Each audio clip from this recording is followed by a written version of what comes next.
عید بات مبارک کرو آقا بھائی. جان. آواز آ رہی ہے. کیا نام ہے بھائی؟ جی اون حسین عرض کر رہا ہوں.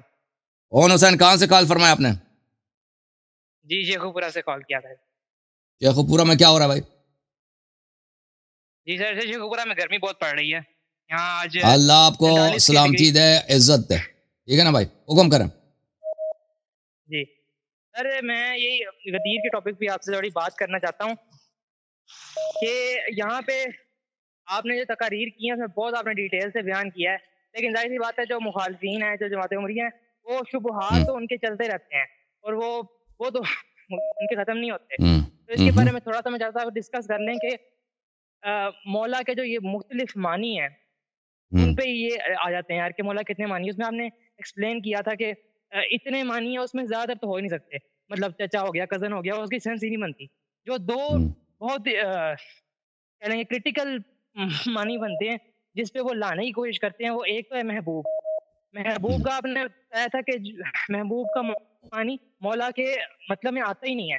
مولا محب کے معنی میں آپ لے سکتے ہیں، جس سے میں محبت کرتا ہوں. محب کے معنوں میں آتا ہے اس سے علی بھی محبوب. محبت کرتا ہے. یہ جی جی سر اس کا ڈفرنس جو آپ نے بتایا تھا اس کو تھوڑا سا آپ ایلیبریٹ کر دیں. تو اس میں بتایا تھا نا، لیکچر میں بتایا تھا. اس کا کیا اس کے توضیح دے دیں بھائی. اور معنی اس کے نہیں بنتے بھائی، دیکھیں. بلکہ اس کے لفظ مولا کے اور معنی جو کہتے ہیں نا اس کے 20 معنی ہے، سب غلط ہے. اس کا ایک ہی معنی ہے. لفظ مولا کا ایک ہی معنی ہے، اولا بالشیء. اولا بالشیء. باقی سب مصادیق ہیں. اس کو میں نے اس پہ بھی لیکچر دیا تھا. ٹھیک ہے نا؟ ہاں وہ میں نے اس پہ بھی لیکچر دیا تھا. بہرحال وہ لیکچرز میں سب میں نے بیان کیا ہے. اب شیعہ مولیوں کا کام ہے کہ میرے لیکچروں کو سن لیں، اس سے مواد بنائیں، اس پہ تقریر کریں. ذاکرین کا کام ہے اس میں سے مواد نکالیں، تقریر کریں، لوگوں کو بتائیں. ٹھیک ہے نا؟ جی سر. اور دوسرا پوائنٹ ہے، دوسرا میرا کوشچن تھا کوشچن کیا ہے اسی چیز پہ. کوشچن یہ تھا کہ دوسرا جو ایک معنی کھینچتان کے چلیں گے، اس کے تو بہت قرائن ہے کہ وہ معنی کیوں نہیں ہو سکتا. وہ معنی کہ دوست کا اگر معنی کریں تو. لیکن میرا سر سوال یہ ہے کہ رسول پاک صلی اللہ علیہ وسلم نے تو یہ فرمایا ہے نا کہ جس کا میں مولا، مطلب جس لیول پہ جو رتبہ میرا آپ سے ہے وہی رتبہ علی ہے. پھر دوست کا اگر معنی کیا جائے تو ایسا کوئی ہے قرآن میں، حدیث میں کوئی ایسی چیز ملتی ہے کہ رسول پاک صلی اللہ علیہ وسلم نے دوستی کا ذکر کیا گیا ہے لیکن اس میں سے اطاعت نہیں ہے، اطاعت کٹ آؤٹ کر دیا ہے؟ کیونکہ یہ تو یہی کرتے ہیں نا کہ بس دوستی کا کہا ہے، اطاعت کی کوئی ذکر نہیں ہے، علی کی بھی اطاعت کرنی ہے. جب کوئی بات کرتا ہے نا، لفظ کے کتنے معنی ہوتے ہیں یہ صرف ڈکشنری میں ہوتا ہے. جب انسان استعمال کرتا ہے لفظ کو صرف ایک ہی معنوں میں استعمال کرتا ہے. ٹھیک ہے نا؟ جب آپ اسی طرح مثلا ابھی اردو میں جو آپ باتیں کرتے ہیں، کل، لفظ کل ہے، دو معنوں میں مشترک ہے، مستقبل اور ماضی کے معنوں میں. مستقبل والا دن اور ماضی والا دن. لیکن جب آپ استعمال کرتے ہیں اور جب لوگ سنتے ہیں تو کبھی آپ اس کو دونوں معنوں میں استعمال نہیں کرتے. یعنی آپ کا دھیان بھی نہیں ہوتا دوسرے معنی کی طرف. ایک ہی معنی آپ کے ذہن میں ہوتا ہے. میں کہتا ہوں میں کل آ رہا ہوں، کل ہمارے یہاں مہمان آ رہے ہیں، کل ہم پروگرام کریں گے، کل میں آپ کو کال کروں گا. یعنی ذہن میں پچھلے والا دن جو ہے اس کے یہ بھی اس لفظ کے وہ بھی معنی ہیں. یہ نہ میرے ذہن میں آتا ہے نہ آپ کے ذہن میں آتا ہے، کیونکہ کانٹیکس جو ہوتا ہے، قرائن جو ہوتا ہے، جس بیک گراؤنڈ میں، جس ماحول میں آپ بات کر رہے ہیں، وہ سب اسٹیبلش کرتا ہے، ثابت کر رہا ہے کہ آپ کا مفہوم کیا ہے، آپ کا مراد کیا ہے، آپ کس چیز کو بیان کرنا چاہ رہے ہیں. تو اس لیے رسول پاک صلی اللہ علیہ وسلم نے جب لفظ مولا بولا ہے کس حالت میں بولا ہے؟ انہوں نے پہلے اپنی موت کا خبر دیا کہ میں مرنے والا ہوں، میں بہت جلد مر جاؤں گا، اس دنیا سے چلا جاؤں گا. تو لازمی بات ہے یہ جب اتنی اہم بات کر رہے ہیں کہ میں دنیا سے جانے والا ہوں، میں مرنے والا ہوں، تو ان کے بعد جانشینی کا کیا مسئلہ ہوگا؟ یہ تو ہر ایک کے ذہن میں، ہر عاقل شخص یہ سوچتا ہے. اور سب سے مسلمانوں میں سب سے جو کانٹینشیس مسئلہ ہے، سب سے جو اختلافی مسئلہ ہے، ان کی جانشینی کا ہے. پھر رسول پاک صلی اللہ علیہ وآلہ وسلم نے استشہاد کیا کہ کیا آپ شہادت نہیں دیتے کہ اللہ وحدہ لا شریک ایک ہے اور میں اللہ کا رسول ہوں؟ تو انہوں نے جواب دیا کہ جی ہاں. تو یہ لازمی بات ہے کہ رسالت پناہ صلی اللہ علیہ وسلم جو اتنی بیسک چیز کا اقرار لے رہے ہیں، صحابہ سے اعتراف لے رہے ہیں، یہ کوئی اہم بات کہنا چاہتے ہیں، کوئی فضول بات کہ بھئی اب فلانی شخص آپ کا دوست ہے. ان کو صحابہ کو کیا شک تھا؟ اور بھائی شک تھا کہ امیر المومنین صلی اللہ علیہ وسلم ان کا دوست ہے. یہ کوئی کہنے کی بات ہے؟ آپ قافلہ روک دیں، قافلہ روک دیں گرمی کی شدید گرمی کی حالت میں، اور پھر سب سے قسمیں لے لیں کہ بھئی کیا میں اللہ کا رسول ہوں یا نہیں ہوں، اور میں مرنے والا ہوں. پھر یہ فلانی آپ کا دوست ہے. تو جب سب کو پتہ ہے کہ دوست ہے، اس سے بڑا دوست کسی کا ہے؟ مسلمانوں کا ہے ہی نہیں، اس سے بڑا مخلص. ٹھیک ہے نا, فضول بات. پھر رسالت پناہ صلی اللہ علیہ وسلم کہتا ہے کیا آپ اقرار نہیں کرتے کہ اللہ آپ کا مولا ہے اور میں آپ کا مولا ہوں؟ تو یہ اس صورت میں کہا جاتا ہے کہ یعنی مجھے بالکل اختیار ہے کہ جو میں حکم صادر کروں آپ مانیں گے. تو ایسی بڑی چیز وہ حکم دینا چاہ رہے ہیں کہ اس سے بہت سارے صحابہ اس کو قبول کرنے سے کتراتے ہوں گے, تبھی تو اقرار لے رہے ہیں نا. اگر ایسی چیز جو سب صحابہ مان رہے ہیں کہ ایک بہت ہی واضح بات ہے کہ فلانی شخص ہمارا دوست ہے بلا وجہ اسے فضول, تو اس طرح کی بڑی قسمیں لینے اور اقرار لینے کی کیا ضرورت ہے؟ پھر جب اس کے بعد رسول اللہ صلی اللہ علیہ وآلہ وسلم اس کے بعد حدیث ثقلین بیان کرتا ہے کہ میں تمہارے درمیان اسی تقریر میں کہ میں تمہارے درمیان دو چیزیں چھوڑ کے جا رہا ہوں کہ اگر تم اس کی اتباع کرو کبھی گمراہ نہ ہو جاؤ, قرآن اور اہل بیت طاہرین علیہم السلام, اور یہ ایک دوسرے سے کبھی الگ نہیں ہوں گے جب تک یہ قیامت کے دن مجھ پہ وارد نہیں ہوں گے. اور اس وقت قرآن کسی کے پاس نہیں تھا. صحابہ کو کچھ قرآن کی آیات یاد تھیں, کچھ صورتیں یاد تھیں, قرآن ان کے پاس نہیں تھا, لیکن قرآن ان کے ذہن میں یہ تھا کہ قرآن ایک بہت عظیم کتاب ہے. قرآن ایک ایسی کتاب ہے کہ اس کی وجہ سے بہت سارے صحابہ مسلمان ہوئے تھے کہ اس میں ایسے شاہکار ہے ادبی, اس میں ایسی باتیں ہیں, ایسی اخلاقی باتیں ہیں, ایسی اخروی باتیں, آسمانی باتیں کہ انسان کا عقل دنگ رہ جاتا ہے. تو یہ کس کے پاس ہے؟ ٹھیک ہے نا. تو پھر اس کا مصداق بتاتے ہیں ہاتھ اٹھا کے, اہل بیت علیہ السلام کا اس زمانے میں امامت کا مدعی کوئی نہیں تھا سوائے امیر المؤمنین علیہ السلام کے.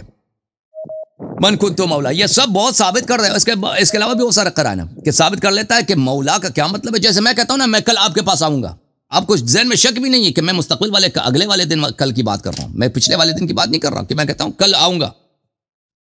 تو اسی طرح یہاں پہ کانٹیکسٹ بہت ہی واضح طور پہ بیان کر رہا ہے کہ مولا کا کیا مطلب ہے. اوکے میرے بھائی, اللہ آپ کو جزائے خیر دے. جی تھینک یو سر. جی سر جی. اوکے. اب میرے پاس عاصم, مسٹر عاصم فرام گجرانوالا. کہ ہمارے لیے ایمان کا حصہ ہے یہ عید, اور جو ہے ہم سب کا اس پہ ایمان پوری طرح مکمل ہے. اللہ تعالیٰ کا شکر ہے کہ اللہ تعالیٰ نے ہمیں اہل بیت کی محبت میں داخل کیا. اللہ تعالیٰ خوش رکھے. اللہ آپ کو بس بہت شکریہ. اچھا بس یہی چیزیں ڈسکس کرنی تھی. ابھی آپ ذکر ہی کر رہے تھے ان تمام چیزوں کا کہ لوگ کس طریقے سے کنفیوز کرتے ہیں. بہت سارے عمری مولوی کس طریقے سے اس کو ملا کے ایک بالکل مکس اچار جیسا ورڈ ہوتا ہے نا, مولا کے ورڈ کا انہوں نے بنا دیا ہے. کئی کچھ لوگ ایک مولوی صاحب تھے, ان کو میں سن رہا تھا, وہ کہہ رہے تھے کہ مولا کا معنی آقا ہیں, سردار ہیں, لیکن خلیفہ نہیں ہے. نہیں کہ انہوں نے ایک بات اس کو انہوں نے کہا کہ سب بالکل اس نے صحیح بولا, بالکل صحیح بولا, اس نے صحیح بولا, بات اس کی صحیح ہے. لیکن اگر وہ سب کا آقا ہے نا تو خلافت اس کی خود بہت ثابت ہو جاتی ہے. بے شک کوئی شک نہیں اس میں. تو حیرت ہی ہوتی ہے بس لوگوں کے مزاج کے اوپر, ان کی سوچ کے اوپر. ہمارے عمری بھائی اتنے کنفیوز ہیں سارے کے سارے کہ وہ اللہ تعالیٰ ان کو ہدایت دے. میری دعا ہے انشاءاللہ تعالیٰ. جس سے پہلے آپ ولایت فقیہ کا ذکر کر رہے تھے, اس کے اوپر بھی میں بھی سب کو یہی کہتا ہوں کہ آپ کے لیکچرز جو ہیں وہ واقعی آب حیات ہیں سب کے لیے. اور سب کو بتاتا ہوں کہ واقعی کس طرح کہ اگر آپ امام زمانہ پہ یقین رکھتے ہیں, ان کی غیبت پہ یقین رکھتے ہیں, ان کے موجود ہونے پہ یقین رکھتے ہیں, تو پھر کسی قسم کی اور اس کی ضرورت نہیں ہے. اس کی سب سے بڑی وجہ یہ ہے کہ اس رمضان کو اللہ تعالیٰ نے مجھے بڑا شرف عطا کیا, مولا نے مجھے بڑا شرف عطا کیا, اور مجھے جو ہے اپنی زیارت کرائی امام زمانہ نے, امام عصر نے, اور مجھے بہت اپنے قریب بلایا. اور میں آپ کو بتا نہیں سکتا کہ وہ بہت خوبصورت ہیں, بہت خوبصورت ہیں, اتنے ماشاءاللہ نوجوان, اتنے خوبصورت. اور انہوں نے مجھ سے بات کی, انہوں نے مجھے جو ہے کچھ بتایا بھی, اور میں آپ کو بتا نہیں سکتا. اور مجھے سعادت ملی کہ میں ان کے ساتھ لگ کے رو سکوں. ان کے ساتھ میں بہت رویا, لگ کے پھوٹ ماشاءاللہ. اور سچی بات ہے, مجھے یقین ہو گیا کہ کتنا سچا ہے یہ دین, اور کتنا سچے اس میں شامل رہنے والے تمام کے تمام لوگ کتنے سچے ہیں. اللہ تعالیٰ ہم سب کو ہدایت کرے, ہم سب کو اس کامل ایمان کے اوپر اور مولا کی موجودگی کے اوپر ایمان رکھنے کی توفیق نصیب فرمائے. اور اگر کوئی حاجت ہو تو ان سے مانگنے کی توفیق نصیب کرے, ان کو سمجھنے کی توفیق نصیب کرے. آمین انشاءاللہ. اللہ تعالیٰ اللہ آپ کو سلام, بڑی سعادت ملی آپ کو, بڑی سعادت ملی. بے شک میں بڑا خوش نصیب ہوں, میں بہت خوش نصیب ہوں. اللہ کا میں بڑا شکر ادا کرتا ہوں, مولا کا بڑا احسان ہے مجھ پہ, اللہ تعالیٰ کا. اور سچی بات ہے, اللہ تعالیٰ آپ کو بھی خوش رکھے. اللہ آپ ہمارے ایمان کو ہر وقت تازہ تازہ رکھتے ہیں. اور سچی بات ہے, ہر دن ہر موقع پہ آ کے آپ ہمیں ہر ہفتے بتاتے ہیں کہ ہمارے مذہب میں کس طریقے سے ہمیں ثابت قدم رہنا چاہیے, اور کس طرح ہر چیز کے مطابق جو ہے وہ اپنے ایمان کو مضبوط رکھنا چاہیے. اللہ تعالیٰ آپ کو جزائے خیر دے, اللہ آپ کو خوش رکھے. اللہ آپ کو. Thank you sir. Thank you thank you. بہت عید مبارک, بہت عید مبارک. ماشاء اللہ ماشاء اللہ, اللہ آپ کو سلامتی. میرے پاس کالر ہے پاکستان سے. کالر پاکستانی بھائی بات کریں. السلام علیکم. واٹس ایپ والے. وعلیکم جناب, عید غدیر مبارک ہو. جواد بات کر رہا ہوں کراچی سے. جواد بھائی اللہ آپ کو عزت ہے, عید بہت مبارک ہو آپ کو. حکم کریں میرے بھائی. آپ بہت بہت. صرف میرے چھوٹے سے 2 سوالات ہیں. جی سر. ایک تو آپ بہت خدمت کر رہے ہیں, مولا پنجتن پاک آپ کو آباد رکھے, خوش رکھے. دوسرا یہ کہ جو خطبہ ہے عرفہ کا, اس میں کیا 12 ائمہ کا ذکر نبی پاک نے کیا تھا عرفہ میں؟ جی بالکل, حدیث ہے الخلفاء من بعد 12. یہ تو عرفہ کی حدیث ہے نا, یہ عرفہ کی حدیث. اس کی پوری تھوڑی تفصیل آپ اگر بیان کر دیں تو لوگوں کو بہت رہنمائی ہوگی. اور دوسری بات یہ کہ جو غدیر کا خطبہ ہے اس میں جو آپ نے یہ بیان کیا ہے کہ جو آیت ہے جو دین مکمل ہونے والی, وہ کیا خطبے کے دوران نازل ہوئی تھی یا خطبے کے بعد نازل ہوئی؟ یہ بس کون سی آیت ہے مولا؟ کون سی؟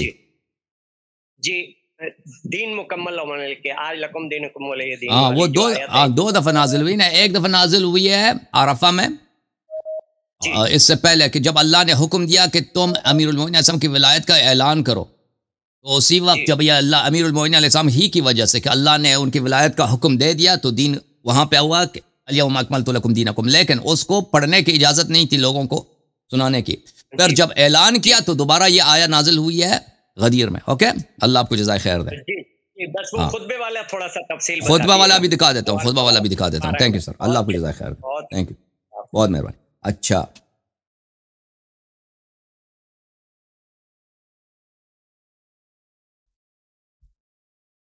جو عرفہ کی بات ہو رہی ہے, عرفہ میں 12 اماموں کا ذکر. یہ کتاب الآحاد والمثانی المجلد الثالث لابن ابی عاصم, ابو بکر ابن ابی عاصم کی کتاب ہے, چھاپ دار الرایا سعودی عرب میں, ریاض سعودی میں, سن 1991 میں چھپی ہے. یہ اس کی حدیث ہے, جابر ابن سمرہ کی حدیث ہے کہ میں جمعۃ عشیۃ عرفہ, جمعرات کا دن ہے, جمعہ کی رات ہے, اور یوم جمعہ کا دن ہے, اور شب ہے عرفہ کے شب. اس دن رسول پاک صلی اللہ علیہ وسلم نے فرمایا لا یزال الدین قائما حتی تقوم الساعة ویکون علیہم 12 خلیفہ کلہم من قریش. 12 امام جو قریش سے ہوں گے. یہ بخاری میں بھی ہے, مسلم میں بھی ہے, بہت ساری کتب میں ہے, ترمذی میں ہے. یہ عرفہ میں رسول پاک صلی اللہ علیہ وسلم نے کہا تھا, لیکن صحابہ نے بات نہیں کرنے دی نا, صحابہ نے پر شور مچایا تھا. یہ کتاب ہے مسند احمد بن حنبل, جزء الرابع والثلاثون, 34ویں والا مجلد, چاپ الرسالہ. ملاحظہ کریں صفحہ نمبر ہے 449, حدیث صحیح علی شرط مسلم. فرمایا ان هذا الدین لا يزال عزیزا الى 12 خلیفہ, 12 خلیفوں والی حدیث خطبہ ہے رسول پاک صلی اللہ علیہ وسلم کی. ثم تکلم بک رسول اللہ صلی اللہ علیہ وسلم بکلمۃ لم افهمها وضج الناس. لوگوں نے شور مچایا, پیغمبر صلی اللہ علیہ وسلم کی بات پھر سنائی نہیں دی مجھے. ٹھیک ہے نا, اگر سنائی بھی دی تو اسے چھپایا ہوگا, سیاست ہے, سیاست یا تقیہ ہے, جو بھی ہے. لوگوں نے شور مچایا تھا. اور غدیر میں یہ ہوا واللہ یعصمک من الناس, رسول اللہ صلی اللہ علیہ وسلم کو اللہ تعالیٰ نے ایسا ہیبت عطا کیا غدیر میں کہ پھر صحابہ نے شور مچانے کی جرأت نہیں ہوئی وہاں پہ. بھلے